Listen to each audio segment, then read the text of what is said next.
Et en ce moment, Christophe Deloire, un grand mouvement de défiance envers, sinon la presse, du moins envers la communication officielle des gouvernements, des États, à cause du coronavirus. J'ai une question pratique.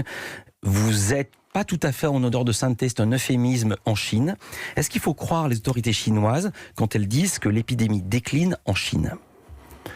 Est-ce qu'on peut croire un régime despotique quand il fait sa propagande ? Et ce qu'on a pu observer en Chine, c'est que le blogueur qui avait fait le plus de révélations sur le coronavirus, il a disparu, littéralement. Celui qui s'était improvisé reporter, médecin. Alors pas le médecin, il y a un médecin le premier qui est mort, blogueur. mais il y a des blogueurs qui ont disparu, tout simplement, sans laisser de nouvelles. Manifestement, ils ont été incarcérés. Moi, il y a autre chose qui m'a inquiété comme ça. Il y a eu au début, la presse chinoise a pu un peu parler de l'épidémie. Ouais. Et puis d'un seul coup, parce qu'il y a une directive du pouvoir de Pékin, ça s'est refermé. Blackout.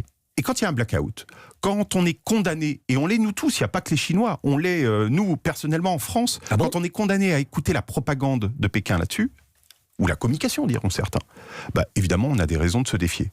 Et heureusement qu'en France, et quel que soit le scepticisme parfois vis-à-vis des journalistes, heureusement qu'on a des journalistes qui peuvent enquêter librement sur ces questions-là. En France, on est libre, il faut tout le temps s'en réjouir et les médecins peuvent parler librement à la sortie des hôpitaux avec des journalistes. Ça fait quand même une différence majeure à ceux qui pensent qu'on n'est pas du tout une démocratie et qui critiquent les médias ou parfois professent leur... Qui parlent de dictature. La haine à leur égard. Exactement. Et les journaux distribuent les kiosquiers distribuent tous les journaux dans leur kiosque, quand bien même ne sont-ils pas d'accord avec ce qui est imprimé. Merci beaucoup Christophe Deloire d'avoir été avec nous. Philippe Halsman, il est en couverture, c'est le portfolio magnifique de cet album, le 63e de RSF pour la liberté de la presse. L'avant-propos est de Michel Hazanavicius. Ça vaut 9,90 €. Vous ne le regretterez pas. Vous pouvez même en acheter plusieurs pour faire des cadeaux, parce que vraiment c'est un cadeau pour la liberté.